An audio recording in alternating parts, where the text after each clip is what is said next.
this meeting of the G5s, and we hinted at this story earlier in the week that the G5 has really been having a lot of high-level conversations about what to do going forward. How do you protect the G5 and their interests, especially when it comes to things like the college football playoff and the governance in totality of college football?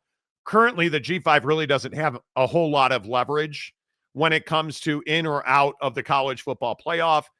And I think the question right off the top, before we get into these conversations, should the G5 be part of the college football playoff? Jake, I say no, I don't think that they should be necessary. I don't think that it should be an automatic that they're in the college football playoff.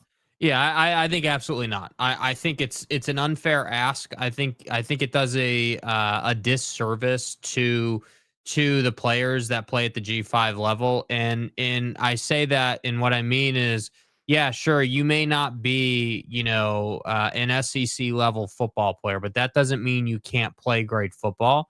And I firmly believe that G5 teams and schools should absolutely not be competing with the power conferences, not only because everyone always wants to point to the financials. The financials are obvious. Everyone knows that G5 schools are not on the same level as power schools. I think that's pretty obvious. But, the other things that you have to consider is the nature of the travel in the G5, the everything from, where you're staying, to everything you have access to. Like, the experience is different. Some, just like at the power level, some G5 schools do it better than others, right? And I think that the whole experience for the student athlete, I just think is not at a place where you can sit here and be like, yeah, G5 should be competing in the same college football playoff as the power opponents, because that's just unrealistic. I think if I am the G5, I am, and I've told you, my sources in television have repeatedly told me there is an appetite for a G5 playoff in television. They would absolutely be able to get a deal. And I think one of the things that I have heard routinely is that the reason that a merger between the Pac-12 and the Mountain West made so much sense was because there was more TV money there than splitting the baby and each one of them getting smaller deals. I think that's the biggest conversation out of all of this.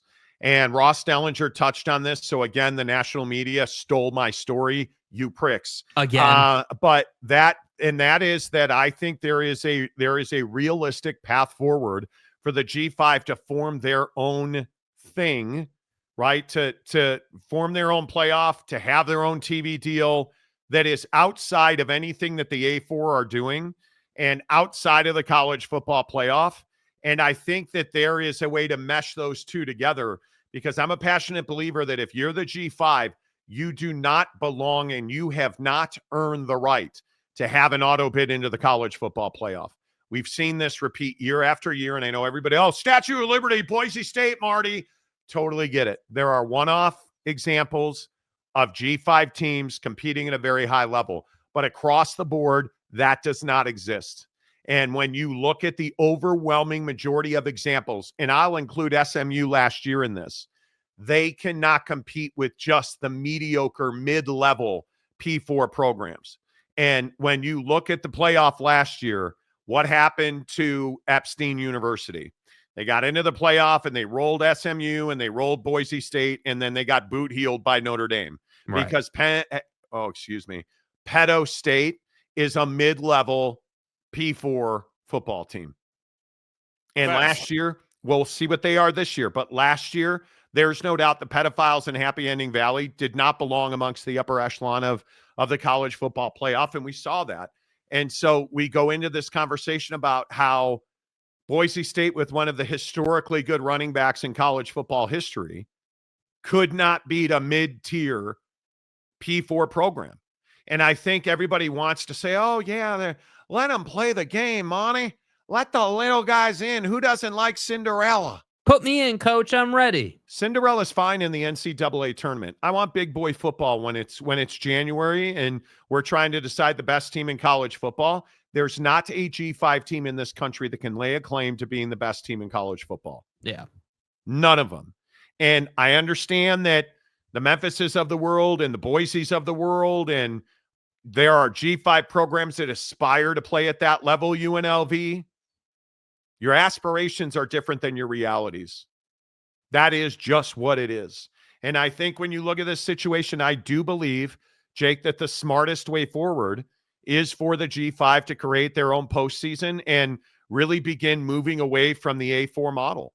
Yeah, I think that it just, I feel like there's this stigma, this sort of stench around saying, hey, yeah, the G5, like you said, right, hasn't earned it, isn't talented enough, like, just, it's just not, you're not playing the same caliber of football as the P4. And I just don't think that that's a controversial, like, a-hole thing to say. I don't think I'm being a red ass by saying, yeah, like, this G6 team or G5 team, San Diego State or whoever, you know, shouldn't be competing in the same tournament as Alabama or Ohio State or whoever. And that's where I think we're headed as far as like leadership in college football is concerned. Actual people in the room making these decisions have began to accept that fact.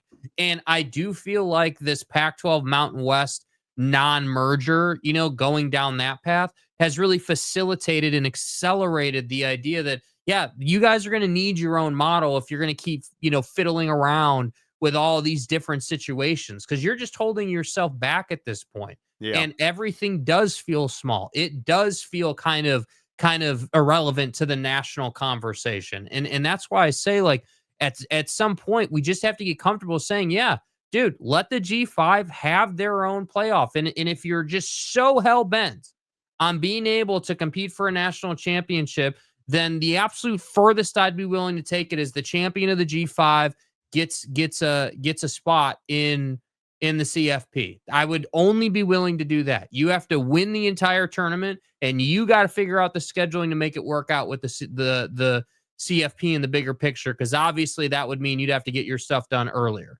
So if you want to do that, that's fine. And I think this is a new reality for the Pac-12. And I know as much as Pac-12 fan wants to say, hey, we're a power conference, and that's simply not the reality. And again, I go back to your aspirations versus your reality. And the aspirations are the Pac-12, rightly so, aspires to be a P4 conference. Their reality is not that of a P4 conference. You have not been able to put together a significant television deal. And again, I'm going to say what I said yesterday, and every time we talk about this, I believe that there is messaging in networks refusing to do business at a higher level with conferences like the Pac-12. You're not going to dictate to networks. The networks dictate to you, because you are only worth what somebody's willing to pay you. And at this point in time, there is not a conglomerate of television networks willing to pay the Pac-4 P4 money. That's not the reality. So I believe that you need to get the very best of the G5 on national television every week as often as possible. And I think you do that by pulling your resources into one pot. And I think that's exactly what you should be doing. And I just don't see any way that the G5 can compete, because as I reported exclusively yesterday, new entity / Super League conversations are happening right now. Private money is leaning heavy on the leadership of college football to get a new entity done, because they want to invest their money in the highest levels of college football. And right now, that does not seem to be, at least the big boys, where the big boys in private equity are not putting their money in the G5.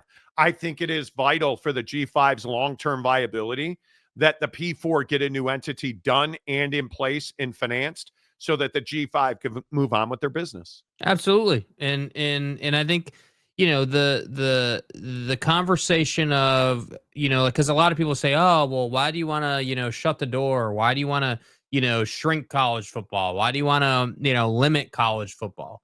And I think the answer to that is really simple. The reason that that this needs to take place, that there needs to be two separate systems, is not because everyone wants to shut the door on the G5, but the reality is you haven't earned the right to play with these guys, and you also haven't haven't done what you needed to do to be financially viable on your own. So like you're in this rock and a hard place situation. Update in Tampa. You should cover your eyes if you're a Boise fan. Oh boy, it's coming back on a penalty. Oh wow. Byram Brown just ran all over Boise State, and it's coming back on a penalty. Ay vey. That is brutal. And oh, is that a terrible fucking call? Oh my God. Boise just got majorly bailed out from a sensational Byram Brown run. Oh, man, I do not think that that is a penalty. Oh, they got the center best for South Florida for holding. Oh, I hate that. Oh, man, do I hate that penalty. USF is in this game. And historically, USF is a terrible come-from-behind football team, but they're in this game 7-0, 13 minutes to go in the first half. Boise State is up on USF, who's now got a third down, a pretty big third down to answer Boise State's touchdown drive. But, oh, man, do I hate that. Man, do I hate that call. Anyway, dude that abides, a G5 coach leading the team to the playoffs is a career changer. Could be. And there's nothing that says with today's, transfer portal world, there's nothing that says that a G5 and its best players won't consistently be a feeder system for the power conferences. I don't think there's any doubt that is the reality the G5 lives in. Mm-hmm. And if you're going to continuously lose your best talent, well, you damn well be better making money doing it. Right. And I don't know that you can fix that. I really don't know that you can fix that. King of Thailand, PAC-2 thought they had a seat back at the P5 table. I don't think that was it. I think they thought they had a path back. And that never materialized. Yeah. That's just not the reality. And I should make it clear that as we've reported on this show, the Pac-12 has been and is operating as a G5 conference. And they are in these meetings that had taken place. And I told you that there were, according to my sources, there have been high-level conversations amongst the leadership of these conferences, including the Mountain West and the Pac-12, about the right direction for the group of 5 conferences to take. And I think the Pac-12 is a big part of that. David Humes, I actually love the idea of a G5 playoff would invigorate the fan interest in programs like UNLV. Whatever this grudge with UNLV is amongst a fan base, the Pac-12 has got to stop putting out hit pieces on UNLV. This is so much in their playbook. And I think it is incredibly disingenuous. It's a bad look for the Pac-12 to continue to attack UNLV like this. And Asshat in the Great Northwest, nobody cares what he has to say. And I understand that he's just a small fry in a very large media pond, but they continue to use him to put hit pieces out on people. And I think he loves it because it makes him feel relevant. He's completely wrong about the situation at UNLV. Yeah. And I am going to continue to tell you that UNLV, under no circumstances, regrets not going to the Pac-12. That is just not the case. Not the case. And I have asked everybody involved in that situation if that is true. And every source I've spoken to says UNLV is thrilled with where they are. They're thrilled with the money that they know they're going to be making. UNLV deserves better than the Pac-12. Yep. And the way that the Pac-12 is acting, in my opinion, is ridiculous. Yeah, and it's on brand for them, right? I mean, this is hardly surprising. I mean, they've done this many times before. So I just don't think this is anything new. Yeah. Dude that abides, UNLV, the team that just got beat by the second best team in Idaho. Well, I mean, listen, let's settle down. Okay. Dan Mullen's doing his very best job. The biggest complaint, and I said this yesterday, and I was pretty amazed at the comment section and the folks who got on board. The parking is the biggest gripe, right? And no, they did not lose that game to Idaho, by the way, to Idaho State. It was not a beauteous display of defensive football. They did not lose that game. But the single biggest complaint that UNLV fans have about their football program is the fact that they have to pay. I think one guy told me it was like $47 to park at Allegiant Stadium for UNLV football. And I just think you got to take public transportation. The parking sucks. Yeah. And I understand it's expensive to park on the strip, and it's more expensive to park at the stadium. I would love to see them set up a shuttle. I think that's probably more. The problem is that's revenue out of the pocket of Allegiant Stadium, which is why they're probably not going to do that, because that business relationship that UNLV and Allegiant Stadium has is so vitally important to their program. But I don't know. I don't disagree with that. The Pac-12 was once a Power 5 conference before everyone left for the Big Ten. It was. And it was one of the best football conferences in the country. Crack everything up. We're out of here. It absolutely was. Make that third best, probably. My bad. Okay. Yeah, UNLV needs to work on that defense. Two pants, correct. Boise State 7, USF 3. TJ Beck, having a G5 playoff gives that in entities that want to advertise more eyes to pay the G5. I agree. I think this is the exact right point. It gives the G5 more opportunity. It builds more excitement, and it raises the bar for competition at the G5 level. And that is seriously lacking currently. You need G5 teams to have a pot of gold to aspire to win.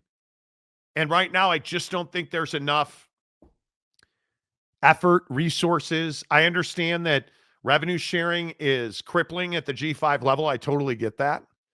But I think you got to figure it out. And I think this is exactly right. You need a golden spoon to aspire to. Without a doubt. Boise State cannot run the football, you guys. This is very interesting to watch. USF is routinely in the backfield and is having a heyday keeping Boise State from running the football. And this is something very serious to watch because Boise State has a lot on the line right now. The Pac-12 has a lot riding on Boise State. And if this is going to become a pass-happy offense, Boise State's going to lose a lot of football games. Yep. Because I think Maddox, he's a hell of a competitor. I don't know that he's a quarterback I want running or throwing me to a championship, not yet in his development. That's something to really watch. Really, can Boise State run the football? Yeah, and USF is all over it. I mean, they're excited to be pushing on Boise State like this. Yeah, because Boise State's defense actually looks okay. Up front on the offensive line, Boise State looks like they're getting pushed around quite a bit. And that is, if I'm a Boise State fan, this is something that I would be watching. Is that caught or picked? No, first down. I'm telling you, Maddox Madsen, that ball should have been intercepted too. This is going to be an interesting game to watch. Chad Perling, agree with G5 having its own playoff, but the Pac-12 will sue to get in the P4 playoff. The Pac-12 can sue all they want. They have no voice in it. The system is set. It is weighted. The P4 membership has 65% voting weight, and there is nothing you can do about that. So, there is no lawsuit to be filed here. And if the Pac-12 one does not have the assets and resources to sue again, that's not happening. But would you really put it past them if tomorrow it came out that they were getting involved in something else? I mean, yes. Honestly. Yes, I would. I would be stunned. You can listen at some point, and I know Pac-12 fans got red assery in the comments section last night. I mean, you don't have to believe me. You do not have a lucrative TV deal. And one TV executive said to me this morning, you're asking the wrong question about the Pac-12 TV deal. That's interesting. Okay. I said, tell me what question I should be asking. How much liquidity does the Pac-12 media rights deal provide for each member of the conference? That's the question. And it's a really good point. And it goes back to my point of, hey, it's great that you can we're all getting $50 trillion in this deal. And Okay, we're going to that's be your- on nationally, Monty. That's your gross. What's your net? Because every member of the Pac-12 pays to produce their games. They all chip into a pot. And that money it's not free money. It's not monopoly money. It's at some point, and maybe money in the Pac-12 and Silicon Valley and all that good stuff is just flipping endless. And Boise State can't get a first down. Looks like USF is going to get off the field. Fourth down. Dude, I hate this Boise State offense. I hate it. I hate it a whole lot. Well, Maddox has been missing a lot too, though. I mean, well, he's not had accurate. opportunities. How Avery Johnson of you. It's not accurate. And that's the issue to your point here, Jake. Yeah. I think watching this offense, Maddox Madsen has just not been able to put it on frame. Like, you're high, you're outside, you're making your wide receiver work, and that's giving the DB a chance. You're overthrowing balls thankfully on the boundary, so it's going out of bounds. Yeah, you could have probably 2 more touchdowns right now. Just having watching this game while we do the show. Like, he had several opportunities at the end of the first quarter. Like, I mean, I don't know, man. We'll see. We'll see. I mean, he's going to have to be a lot better than he is right now if they intend on winning games. All right, you guys, I'm a terrible YouTuber. Please make sure you hit the like button. We're well over 2,500 views on the show right now, and we have 36 likes because I'm a terrible person. Please hit the like button if you have not. Hour number 2 of the Monty Show is always presented by the Advocates. What a day in news. We'll come back and reset the Micah Parsons trade. I want to get into this question about whether or not the Pac-12 can survive. Is the Pac-12, and I'm not even trying to be harsh, or is the Pac-12 a viable financial entity in today's college football world? I think it's a really big question. We'll answer it in 30 seconds. Injured in an accident? You may be entitled to a bigger settlement, up to 3.5 times bigger. Your initial consultation is 100% free, and we don't get paid unless we win your case. No matter the accident, we are here to help. The Advocates will fight for you because you deserve clarity, you deserve justice, you deserve guidance, you deserve an advocate. Contact us today. The Advocates remind you it is Labor Day weekend. The roads can be a scary place. There's a lot more people on the road this weekend. If you happen to get into an accident, make sure you're prepared. The Advocates at theadvocates.com are ready, willing, and able to serve you 24/7, 365. Yes, even on a holiday weekend, you can chat with a real live attorney, live online, where you need them, when you need them. No chat bots, no AI. No, a real live attorney at theadvocates.com. And please be careful this weekend, folks. There are a lot of people on the roads traveling for the holiday weekend. Most people are taking a 4-day weekend. So please be careful. But remember, there's also a lot more kids on the street. There's a lot more kids on bicycles and scooters. Let's protect our young people. Please look both ways. Please slow down in neighborhoods. And if you find yourself in a tough spot, get to theadvocates.com.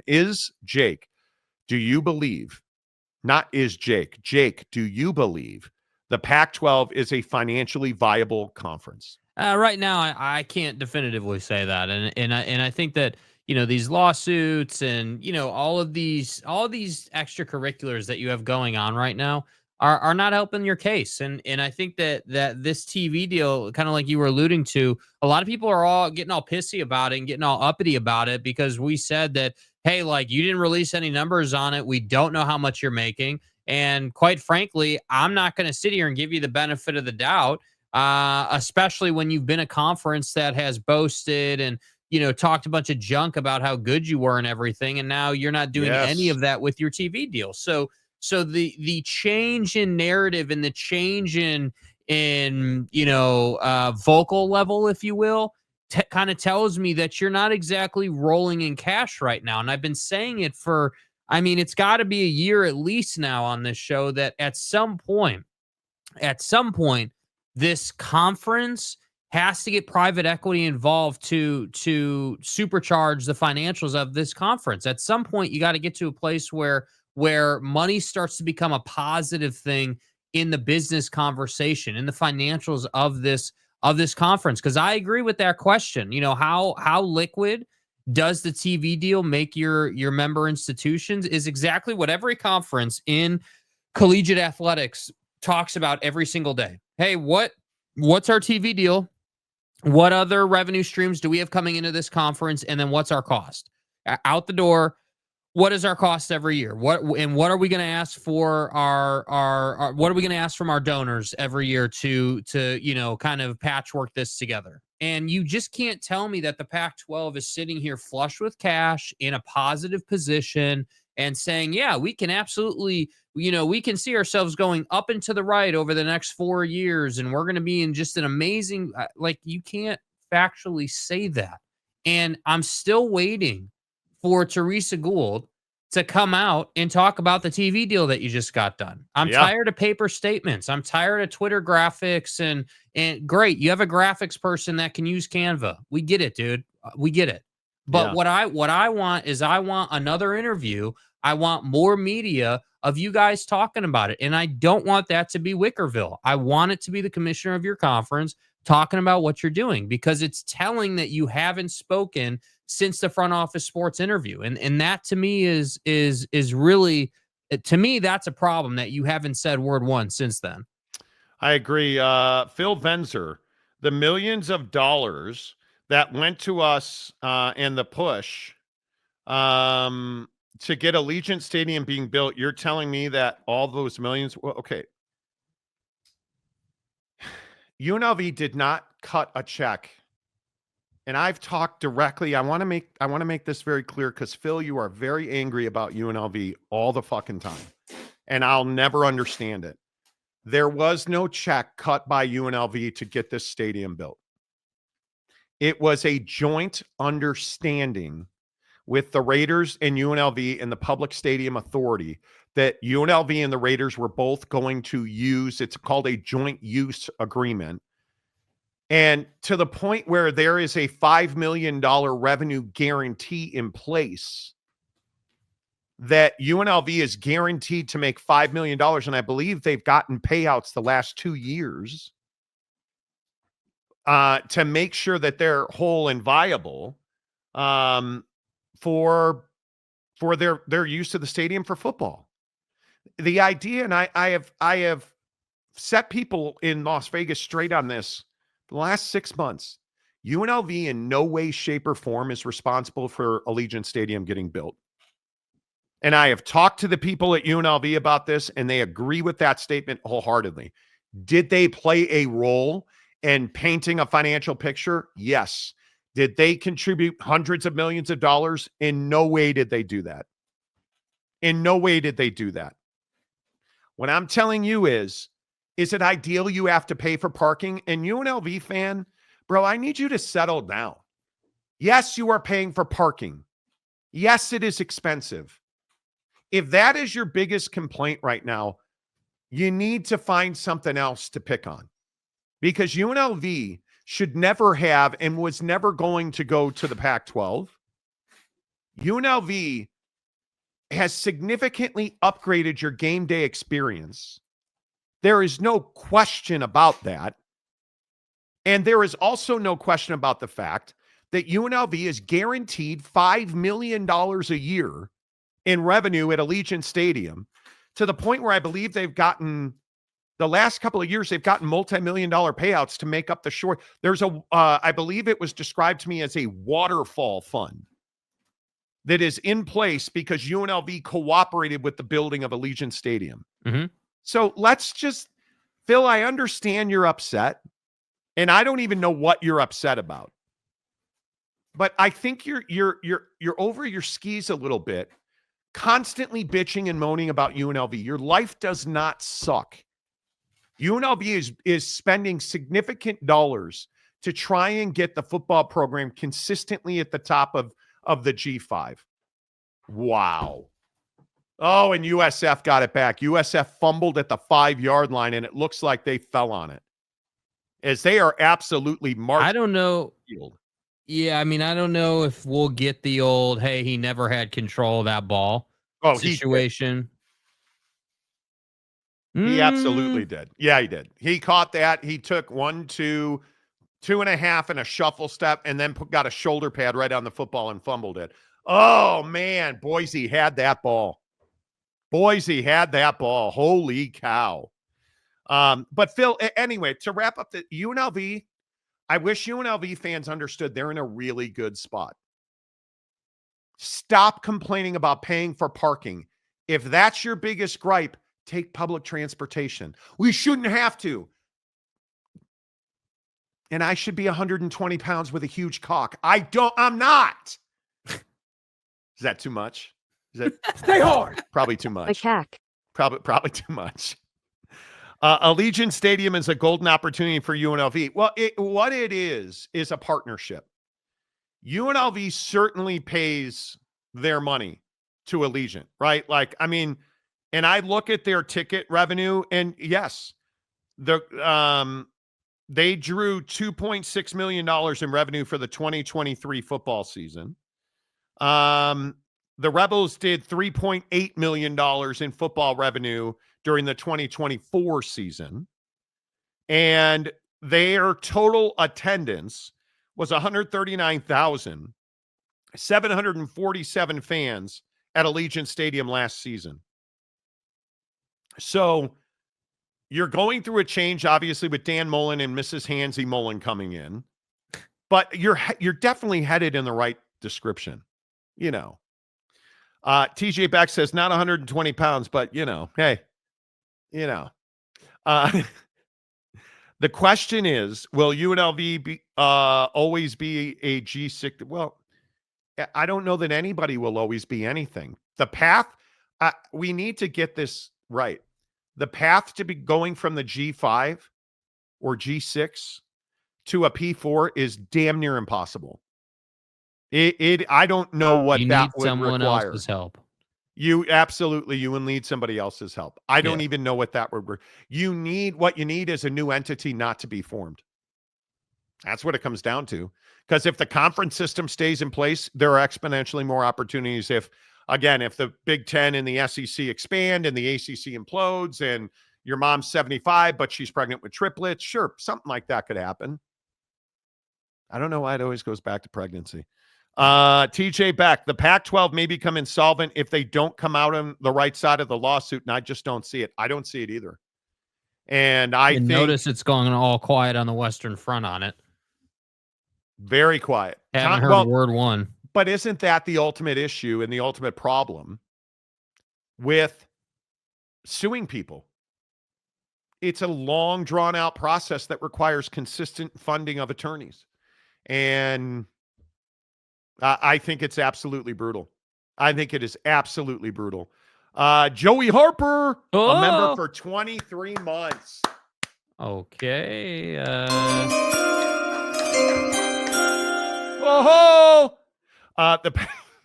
The Pac-12 will be fine if they can, the court hijinks and understand that until their football programs get better, their biggest income maker is going to be the basketball programs. I agree with that 100%. Are they reviewing this call? Yeah, they took it back. It was ruled an incompletion? Yes, he did not have control. I think that's a horrible call. Now, again, obviously I'm doing a talk show and I may be wrong about that, but you really think he didn't have control? No, because I think it was moving in his hands. It wasn't about the steps. He had caught it, but then he was wrangling it in his hands. Okay. And right before he takes the hit, he's still tucking it.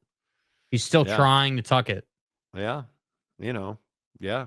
TJ Beck, the problem in the PAC also is, what do you provide the next private equity? What do you provide the private equities? I think that's a huge question. Without a playoff for the G5, not anything that you don't get already, which is a low bar. I think that's a really fair point, bro. Really good point. No doubt. King of Thailand. There will be 15 more schools kicked out of super conferences. If super conferences sit back and watch Sankey has a hard on for 50 or 60 schools. I think it is. This is another thing. I've talked to a bunch of people I know about this. I don't think it ever gets to 70. I still maintain there are P4 schools that don't want to financially invest in the top levels of college football. And I can't put a name on that brand, but because I don't know who it is.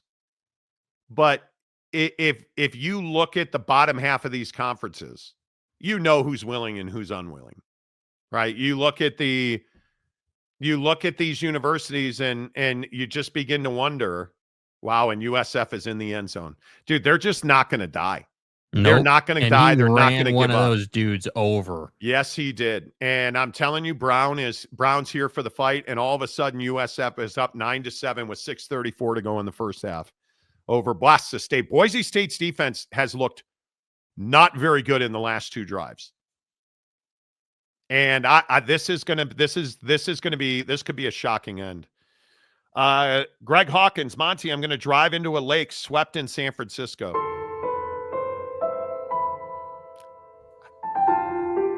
I don't know how to explain the Chicago Cubs right now.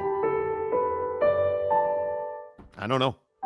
It's pissing me off. I have so many hopes. Greg Hawkins, I have so many hopes that a month from right now, me and Mrs. Marty are going to be planning a trip to Chicago for the wild card series. Those hopes have faded. I need Suckmyass.com. Yeah, I need what do they call those little red pills now on Row.co? Get a boner. Stay hard. They all need to take the Row.co pills Length or whatever. and girth. Right? Oh, like Monty, they got to get the torpedo bats going. I mean, it is the bad at bats that have come back to life in this Giants series. Please. Joey Harper, wasn't it South Florida that gave Alabama all sorts of fits last year? I believe it was. Yes. Kay Nurin. BYU and Utah will be in the Super League. 72 teams. I don't think there's any doubt BYU and Utah would be in there.